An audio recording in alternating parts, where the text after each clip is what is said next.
What the CarePortal does is provides an electronic means for caseworkers to communicate just on a web page the needs of their case. We're obviously very careful about confidentiality, but at least telling the story of, hey, here's the situation that I have and the need that I have.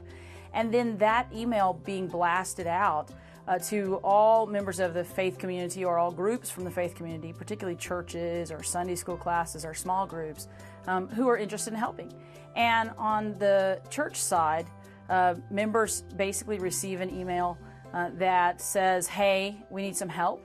That point person for a church then can go and try to identify if their church may have a resource that can be used to help that need, and then connects with the caseworker, usually by phone or by text or by email, to say, hey, we can meet this need. What do we do? Over this last year, we were talking to Dr. Deb and several others within DHS where they had heard about this CarePortal system and platform that could connect local churches to the needs of child welfare through an email system. But they needed someone to kind of work with the churches to help bring them on board with that. And so we visited with the CarePortal team, which is actually located in Kansas City, and they had just finished their rollout in several states, including Texas and Kansas City, Missouri.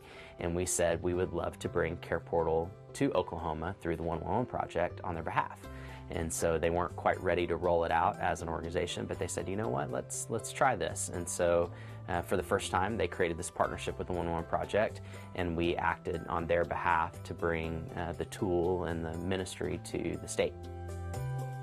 We launched Stevens County in September of 2015, and very quickly saw both the number of churches grow that were actively involved in helping meet the needs of cases. And we also saw a lot of response on the child welfare side from workers and supervisors saying, hey, this is making a difference for our families, it's making a difference in our cases.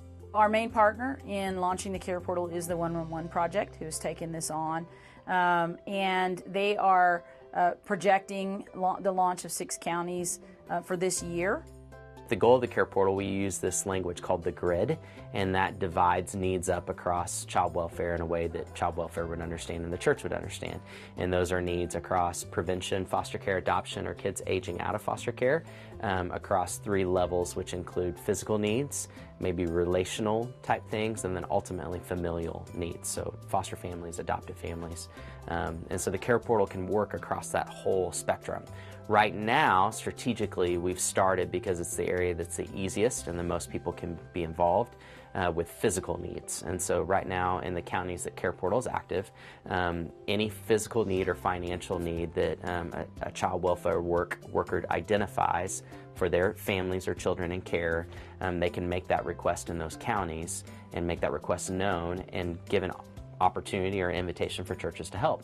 Because a caseworker can enter a need and it goes out to many sources, the chance that they're going to actually find a resource that is able to meet the need that they have goes up dramatically.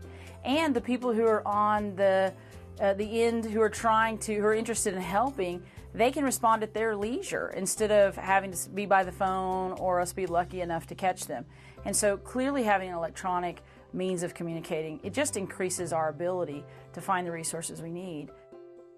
So I think a great thing when we talk about the CarePortal that we mention often is not one of us need to carry this huge burden. And I think there's lots of us that maybe feel this like overwhelming burden. There's so many kids in care, there's so many things that need to be done, there's so many cases I have to manage. And the idea is if we could involve more people, then everybody would feel supported and everybody would have to do a little instead of a lot. A tool like this provides a tremendous amount of emotional and practical support to that caseworker. The more our caseworkers feel supported, the more likely they are to stay with us and to do a good job with their cases. And the more stability we have in our workforce, the better casework we do, the better outcomes for our families and children.